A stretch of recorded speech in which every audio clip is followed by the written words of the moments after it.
வாரி பெருக்கி வளம் படுத்து உற்றவை ஆராய்வான் செய்க வினை.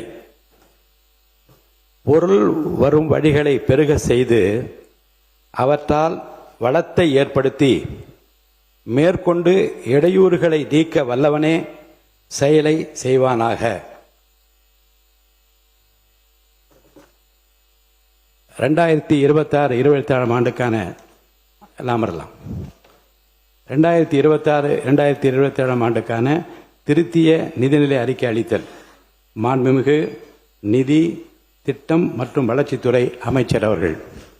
மாண்புமிகு அமைச்சர்.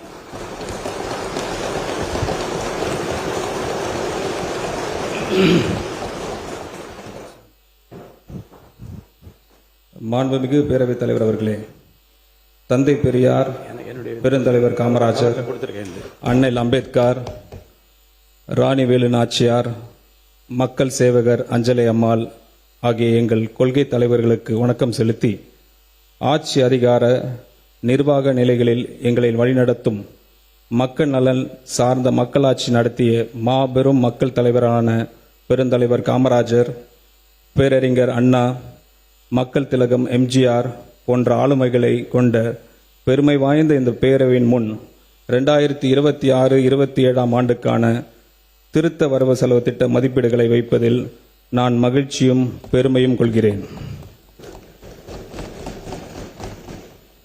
தனக்கு எல்லாம் கொடுத்த தன் மக்களுக்கு நன்றி கடன் செலுத்துவதற்காக மட்டுமே அரசியலுக்கு வந்தவர் நமது மாண்புமிகு முதலமைச்சர் அவர்கள்.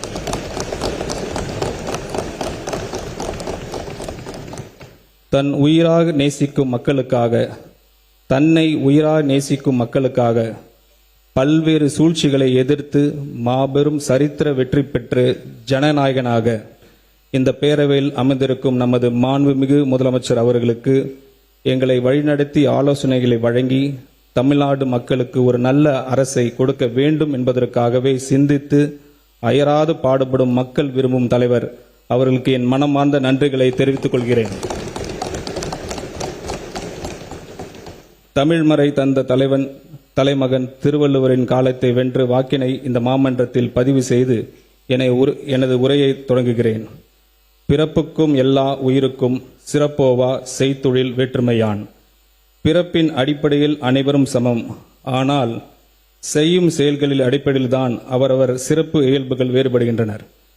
பிறப்பால் அனைவரும் சமம் என்று மேலான சமத்துவ கோட்பாட்டுடன் ஆட்சிக்கு வந்து 3 மாதங்களிலே ஏராளமான சாதனைகளை செய்து ஒவ்வொரு வீட்டிலும் பிள்ளையாக, அண்ணனாக, தம்பியாக, உயிராக, உறவாக, உணர்வாக வாழும் மக்களின் மனதில் நீங்கா இடம் பெற்றுள்ள நமது மாண்புமிகு முதலமைச்சர் அவர்களுக்கு தன் நெஞ்சில் குடியிருக்கும் தமிழ் மக்களுக்கும் நன்மை தரும் பல திட்டங்களை செயல்படுத்தி வருகிறார்.